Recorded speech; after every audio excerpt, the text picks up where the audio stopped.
racial injustice and to address the surging climate crisis, just to name a few issues that are affected, and again, to raise the minimum wage, just to address a few issues that are affected by big, dark money weighing in the Capitol.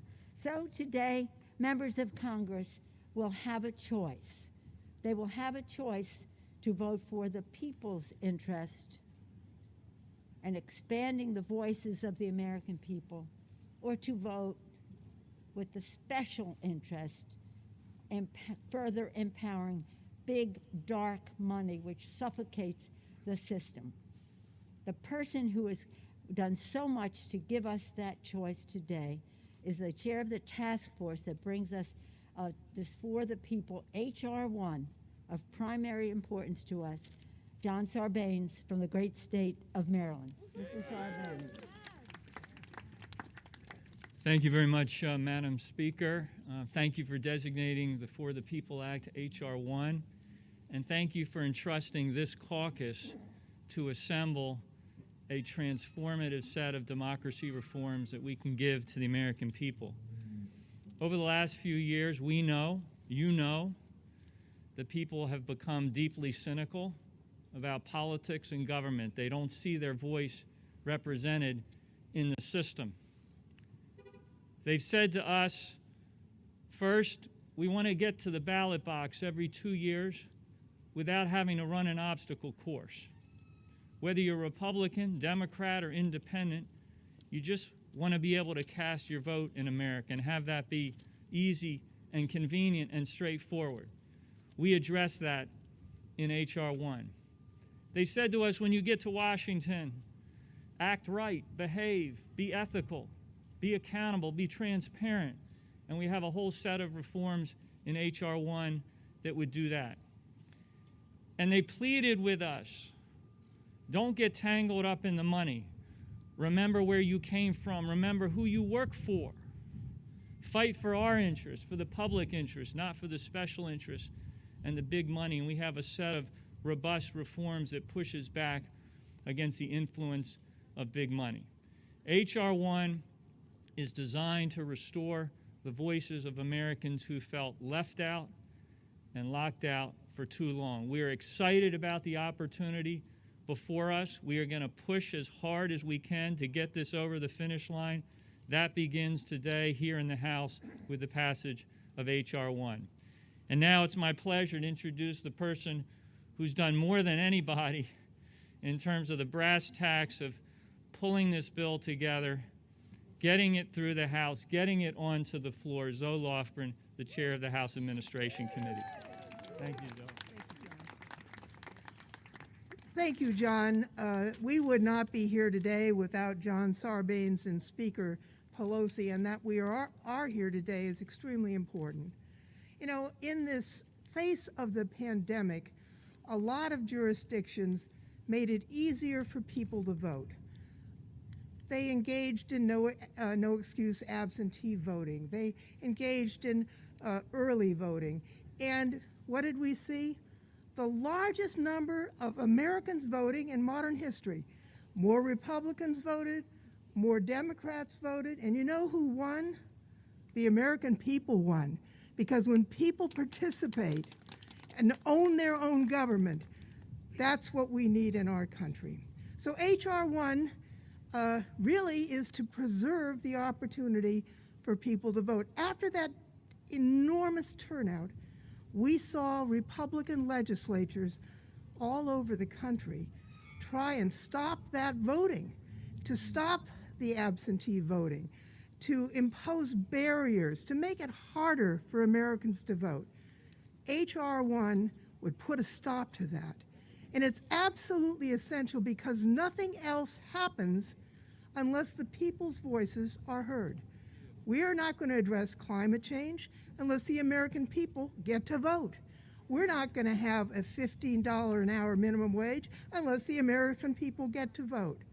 So I hope that for all their cynical arguments against it, some of our friends across the aisle will get a grip and understand that it is in everyone's interest when all Americans have the chance to cast their vote and choose their own government. At this point, I would like to recognize someone who was elected for the seat held by our beloved John Lewis.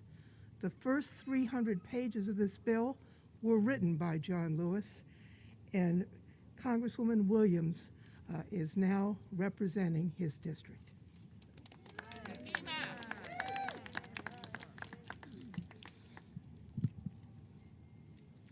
In my home state of Georgia, Republican state legislators have unleashed an unprecedented torrent of voter oppression schemes to make it incredibly hard to vote and to silence our voices, especially communities of color. As we saw in the 2020 election and in the 2021 runoff election, Georgians are not afraid to fight daily for what so many take for granted in this country, including the right to vote. But the sad part is, y'all, we shouldn't have to. No one should be subjected to the daily threats of their rights being taken away. H.R. 1, the For the People Act, will put a stop to the voter suppression that we're seeing being debated right now in Georgia by taking an aim at the institutional barriers to voting. H.R. 1 would also create a national standard for voter registration because your zip code should not determine your access to the ballot box. I'm proud to support H.R. 1 and uplift the voices of Georgians who are right now being silenced due to voter suppression. I'm also incredibly honored to support this bill because 300 pages of it were written by my friend, my predecessor, my mentor, Congressman John Lewis. And let me be clear, y'all, this bill is the good trouble that he fought for his entire life. Mr. Lewis authored Title I of H.R. 1, and his legacy graces the historic reform efforts in this bill. We must honor his legacy by passing this momentous legislation, and I am honored to be upholding his legacy today in Georgia's 5th Congressional District.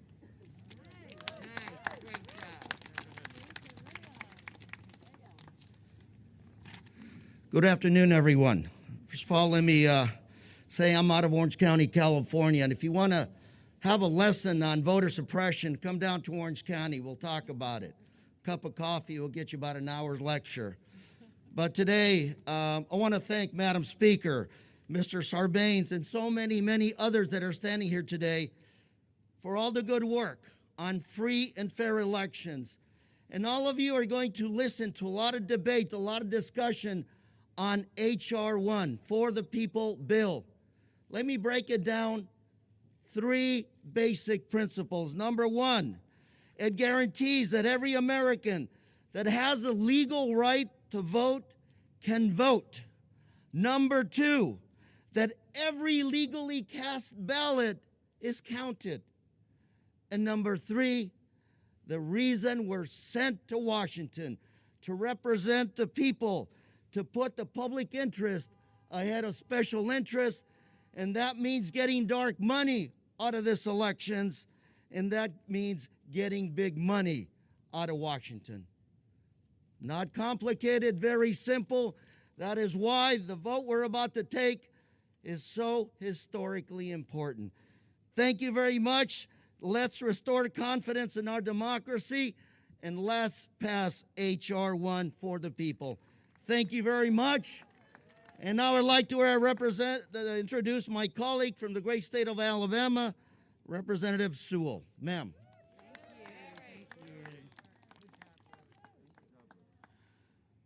As the proud representative of Alabama's Civil Rights District, Birmingham, Montgomery, and Selma, it is my honor to be the lead sponsor of H.R. 4, the John Roberts Lewis Voting Rights Advancement Act, which along with H.R. 1 will restore democracy for the people. This Sunday, March 7th, we will commemorate Bloody Sunday. Our nation will reflect on the extraordinary sacrifices made by ordinary Americans in my hometown of Selma, Alabama. These foot soldiers were beaten. They shed a little blood on a bridge in Selma, daring to march for the right, the equal right to vote for all Americans. Never did I think that the cause for which our beloved colleague, Congressman John Lewis, and the foot soldiers the cause for which they marched 56 years ago, the Voting Rights Act, would again require congressional action to restore its full protections. This reminds us that progress is elusive, and every generation must fight and fight again. As we see in the state legislatures across this country, and even in a court case before the Supreme Court this week, the right to vote is under attack. We know that our democracy works best when everyone can participate fully. But we also know that voter suppression is alive and well. Old battles have become new again. The legacy of the foot soldiers like John Lewis requires that we pick up that baton, and the baton of voter access, the baton of voter equality, and we continue the next leg. Their cause is now our cause too. Progress is only made when we demand it, when we fight for it. John said, ours is not the struggle of one day, 1 week, or 1 year. Ours is a struggle for not just one judicial appointment or presidential term. Ours is a struggle for a lifetime, and each and every one of us must do our part. We in Congress, we leaders must lead, but every American must vote.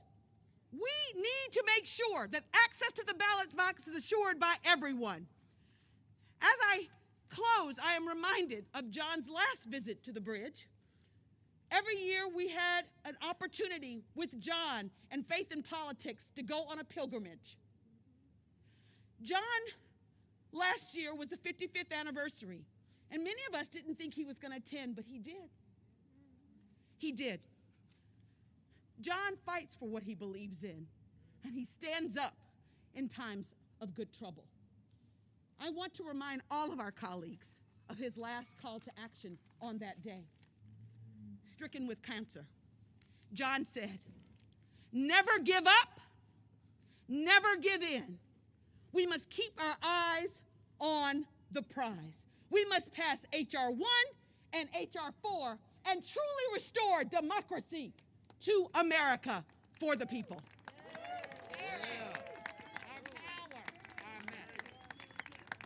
Thank you, Congresswoman Sewell, because that inspiration will take us over the line. I am Teresa Ledger Fernandez from the 3rd District of New Mexico, and I also want to thank the Speaker and Representative where are they? They've gone. And Representative Sargains and Lofgren, because they have given us both the vision and the leadership. You know, Americans across the country, no matter their political affiliation, they just want a democracy that works, a democracy that values and empowers them. We should strive to be an example of democracy across the world, and that's exactly what For the People Act will do. You know, voting should be a celebration, right? It should be a celebration, not an endurance event where Black, Latino, and Native American voters need to wait for 6 to 8 hours just to vote. Increased voter participation should be all of our goals, Republicans and Democrats, because anything less is a violation of our democratic ideals. We must pass the For the People Act because, yes, we heard it, right? Democracy is where we start to inspire us to work on the issues that the people overwhelmingly support, like climate change, like lowering the cost of healthcare, and like building an inclusive society. So I want to just say muchísimas gracias to all of the leadership, to all of you who will be supporting us, and turn it over to my colleague, Representative Mondaire Jones from the great state of New York.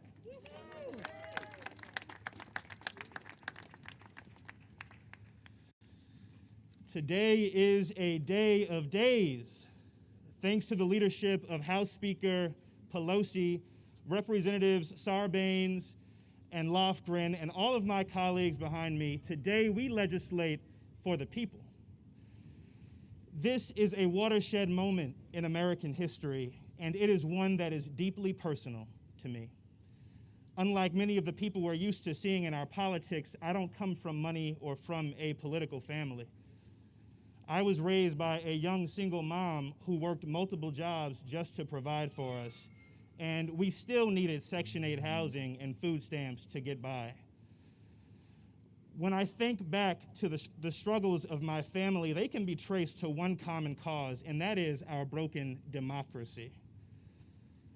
The reason healthcare, higher education, and housing are out of reach for so many millions of Americans is due to the fact that our democracy was not set up to reflect the will of everyday people. Independent redistricting commissions will help change that. When I ran for the United States Congress, political insiders came to me and they did not ask me what I would be campaigning on. They asked me, how much money could I raise? That is a shameful distortion of our democracy, and it must end. Public campaign financing will help change that. Many people were surprised when I defeated a billionaire who tried to purchase this congressional seat. My election should not be an exception to the rule. Rather, it should be the norm. When we pass H.R. 1, it will be. Thank you.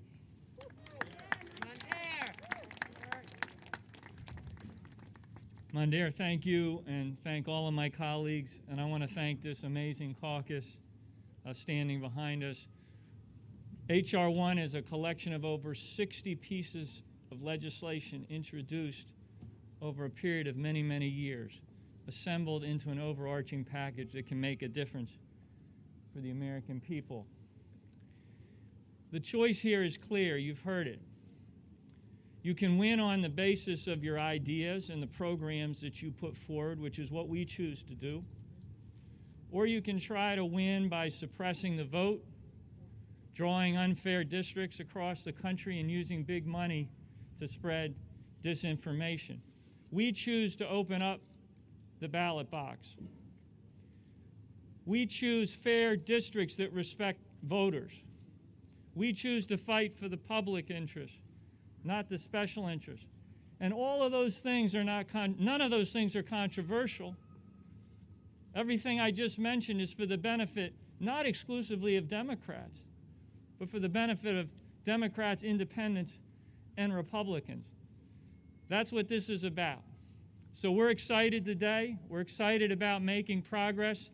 We're excited about H.R. 1, and we are ready to restore a government that is truly of, by, and for the people. Thank you all today for coming.